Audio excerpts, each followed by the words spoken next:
Tidak berlebihan kalau saya mengatakan bahwa di belakang mereka pasti ada orang-orang besar yang melindungi mereka, sehingga sampai detik ini mereka tidak tersentuh hukum sedikit pun.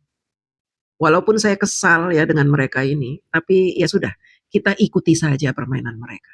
Sampai di mana mereka bertahan di permainan yang mereka ciptakan sendiri untuk membuat kegaduhan. Kelicikan ini memang sudah direkayasa sejak lama, sehingga mereka punya tim.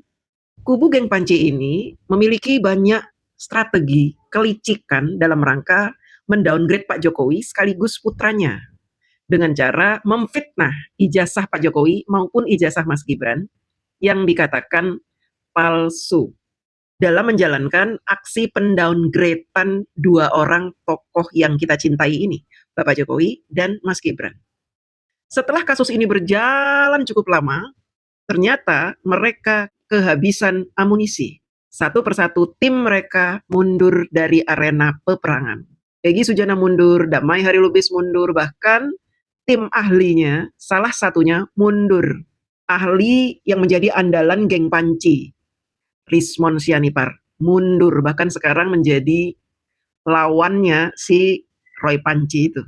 Kita masih ingat ketika seorang pengacara tolol bernama Palal menggugat Mas Gibran sejumlah uang 125 triliun kalau nggak salah, dalam rangka mempertanyakan ijazah SMA Mas Gibran.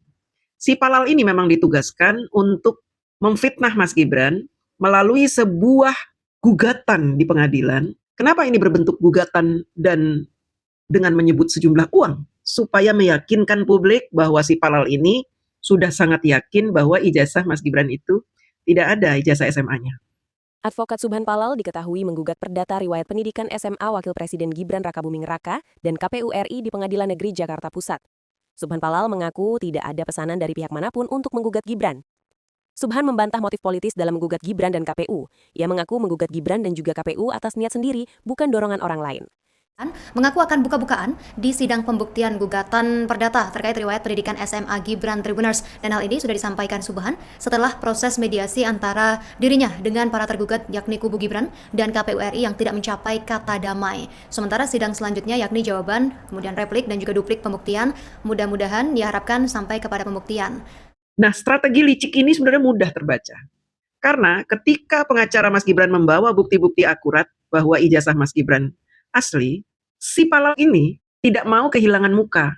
Geng Panci juga tidak mau dianggap berbohong atau melakukan aksi-aksi kelicikan untuk menjatuhkan Mas Gibran, sehingga mereka buru-buru memerintahkan si Palal ini untuk mengajukan perdamaian dengan Mas Gibran.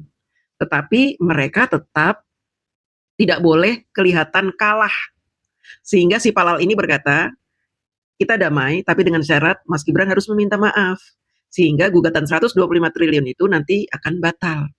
Nah, ini kan kelicikannya seorang pengacara yang paling goblok sedunia, ya, karena gampang terbaca, teman-teman.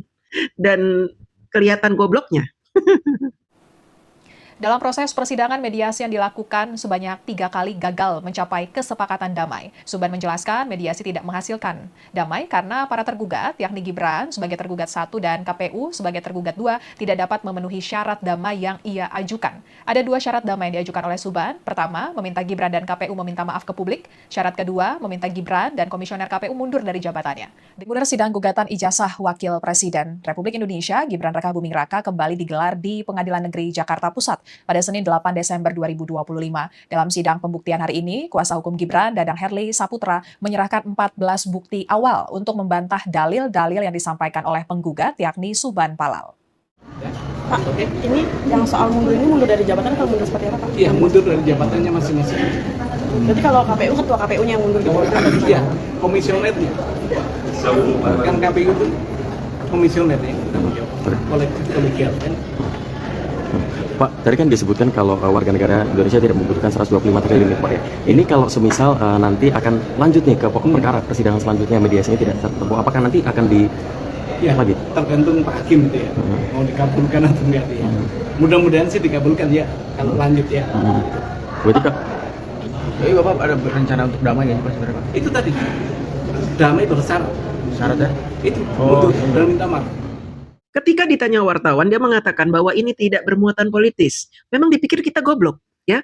Sementara ketika dia melakukan aksi penggugatan ke pengadilan ijazah Mas Gibran itu, dia ditemani oleh ibu-ibu yang kembang-kembang itu jilbabnya.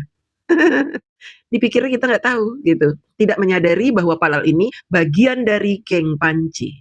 Pengacara Palal yang goblok ini juga akhirnya meminta berdamai kepada KPU yang dia tuduh sudah ikut serta dalam menyembunyikan kepalsuan ijazah Mas Wapres. Dan sayangnya KPU tidak mau berdamai.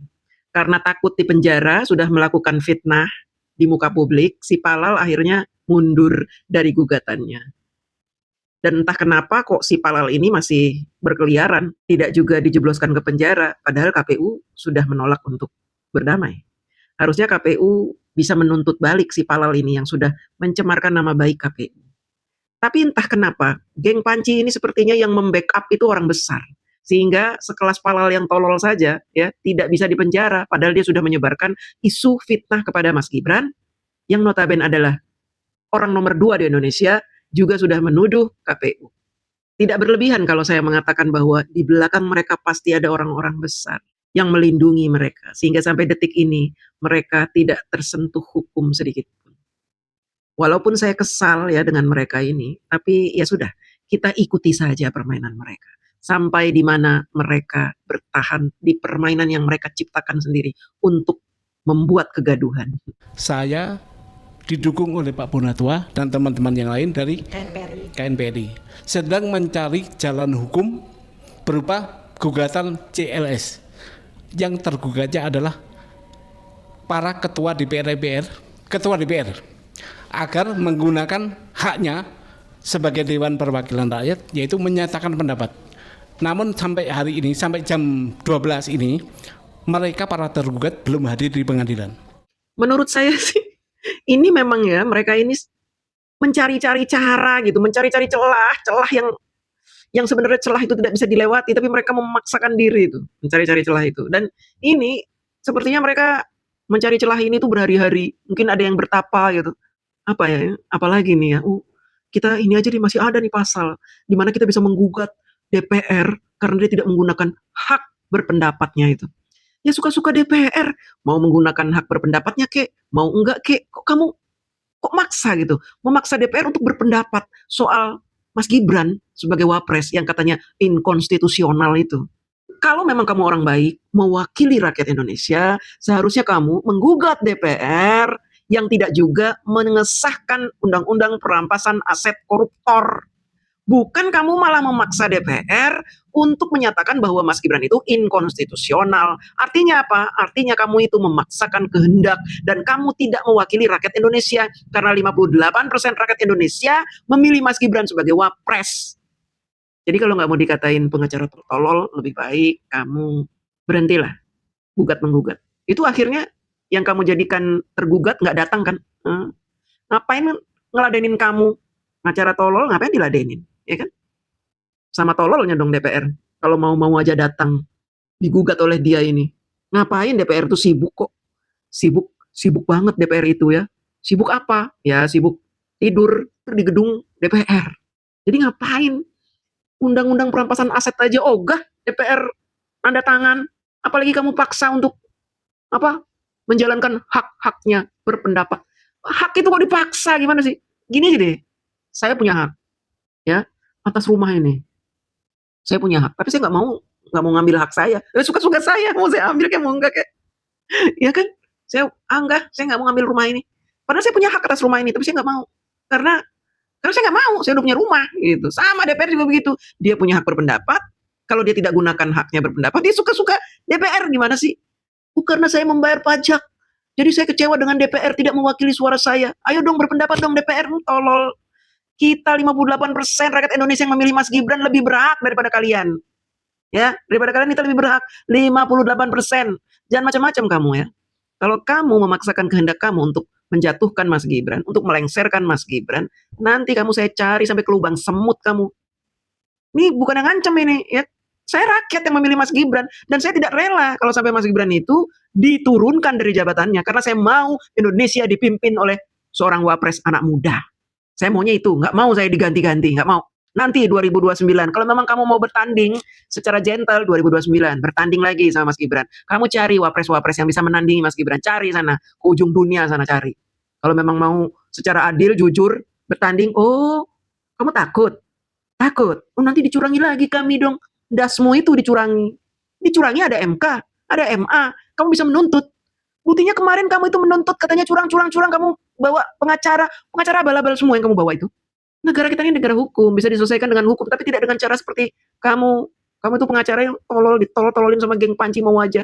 Jadi gugatan CLS itu adalah gugatan warga negara menggugat pejabat negara yang tidak melaksanakan haknya atau kewajibannya atau kewenangannya. Sementara kewenangan itu udah terbuka. Apa? Menyatakan pendapat. Itu adalah hak yang melekat kepada Dewan Perwakilan Rakyat. Tapi melihat adanya pelanggaran konstitusi yang sudah terbuka, namun anggota DPR ini enggak menggunakan hak itu. Ketika amunisi geng panci sudah habis, tiba-tiba dimunculkan lagi si Palal ini yang sempat diumpetin sama geng panci. Dimunculkan lagi dan nampak sekali ketika dia memberi penjelasan kepada wartawan bahwa dia sebenarnya adalah pengacara yang tolol. Nampak dari cara dia menjelaskan bagaimana dia muncul untuk menggugat MPR DPR agar MPR dan DPR menggunakan hak bersuaranya. Makanya saya minta hakim nanti memutuskan agar hak menyatakan pendapat itu digunakan. Jadi si pengacara tolol ini menggugat DPR, ketua DPR katanya. Awalnya kan dia bilang MPR, DPR, ternyata DPR katanya. Karena DPR ini tidak menggunakan haknya untuk menyatakan pendapat bahwa Mas Gibran ini tidak layak katanya menjadi wapres. Karena naiknya Mas Gibran ini secara inkonstitusional, kata si pengacara goblok ini, ya.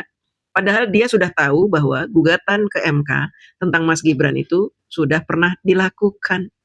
Tetapi gugatan tersebut tidak dilayani karena Mas Gibran menjadi wapres secara sah, dipilih oleh rakyat. Kalau mereka ingin menggugat Mas Gibran karena dianggap inkonstitusional, maka mereka harus mengulang pemilu dari awal. Tapi berhubung dia pengacara yang goblok, makanya dia mau saja dikerjain sama geng panci. Apalagi dia ditemani oleh ibu-ibu yang sering mengikuti kegiatan fitnah ijazah ini kemana-mana. Dan sebelahnya si Palal ini ada yang katanya tim ahli juga, pengganti Rismon. Tapi ternyata si Bona tua ini juga kelihatan tolol dan idiot ya. Jadi harap maklum ya kalau mereka masih saja ngotot menggunakan amunisi, padahal amunisinya itu sudah nggak meledak, udah nggak bisa meletus, melempem amunisinya.